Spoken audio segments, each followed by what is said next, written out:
Witches of the Land full description. This is an 8+ race, so it can be played with more than 8 players. That's it. It's a really quite easy one, probably one of the most easy introduction races there are, except the seeds. But this is a fully fledged race. You are the witches. Oh, you have probably read the backstory, so this is okay. We start with here. Your goal is to free all the witches, because every race starts with they have imprisoned 4 witches. Actually, they don't have, but the Lasaks have, and they just inherited the imprisoned witches. So every race has a pile of 4 witches that they have here, and then you mark them with a token so that know which race is which. And according to every race gets this chart. So when they pass one of these laws, which is just the influence cost, then they give you, or you take one of from their pile and add it to your own pile of witches that you can use. You start the play with all of the level 1 witches. Then of course they will be upgraded to 2s and 3s after that. There are 3s up there. They have more power, of course. But of course, not every race interacts with the witches. They're not the Necrovirus, they're not the Guild of Mercenaries, or the Mortheus, or Wraith, or Trekt, or Corporation, or Catholic, or the Crew, or Shadow Hands. And the Seed and the Tsar only interact when they take planets. And of course there are exceptions. Arborec free 1 witch per planet they take, and the Mindnet frees all witches when they integrate their first planet, and the Replicator frees 1 witch per working that you do to them, because they don't actually care so much. They just want something. Just give them. So you have 2 things that going for you. You have this is it. Did I do this one already? Now this is the same thing that you give that to them, so they can see the workings and keep track of these. But of course, the other races don't only can free your witches.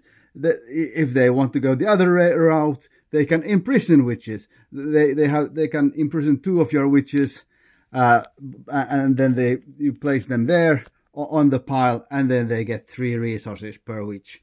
But of course, if they want to free them later, they have to pay the 3 resources to free them again before they can get to the bigger, gooder ones. So there is a small choice for them to do as well, if they want to free or do the dominating route. But there are of course many benefits for the witches for the other races, because every your turn you draw 7 witches, and they have a coven, and they have 2 abilities. They have the power that is written here. That is what they can trade with other races. Actually, not trade. So they give a service. For this case, if the other race discards 4 destroyers, then they get 2 random attachments on 1 planet. Or here, if they discard 1 law, they get 1 influence on 1 planet. And this is, of course, this is single use. So if the Letnev you want to use Alice Kettler, then they use them, and then of course no one else can use Alice Kettler that turn, of course. But other than that, you have a power score here, which is usually 1 for the level 1s, and then usually 3 for the level 2s, and usually 7 for the level 3s.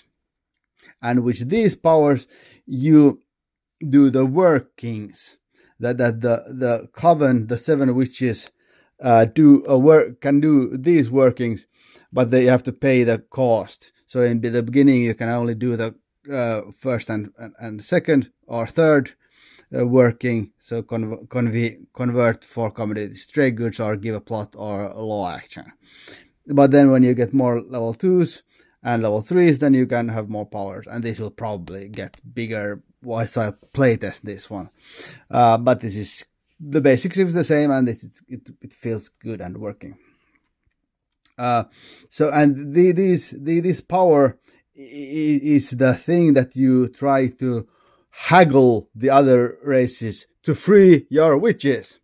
Of course, this is purely a diplomatic game. You have no other options than to haggle with what kind of workings you to what race you do, and that's it. That is the whole race. But let's this is what I wrote about this, but this is the same thing that I negotiate blah blah blah blah blah blah blah blah blah blah. Even when the yes. And the only thing that I have not mentioned is every turn you can retire one witch after the coven, but the rest goes to the discard pile, and then you shuffle them. So when you get 2s or 3s, then you just get them on top of the pile. So you get always, but you want to try to retire these level 1s, and you will have to, of course, do that. And of course, some of them are not like perfect for every race, so you probably discard them that you are not using much or that races are not getting interested in.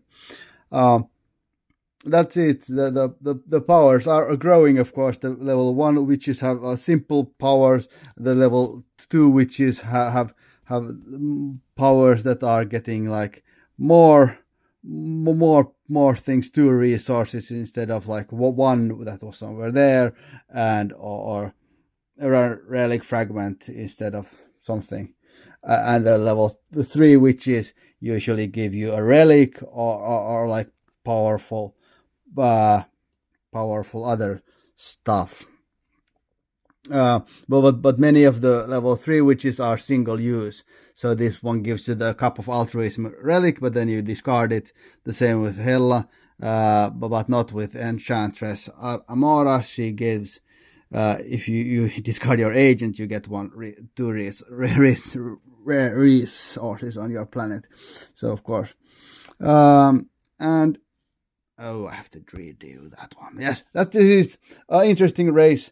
I hope you will try it someday. It's a perfect way to get to know the galaxy and not do too much in the first game because overload of information. Yes, bye-bye.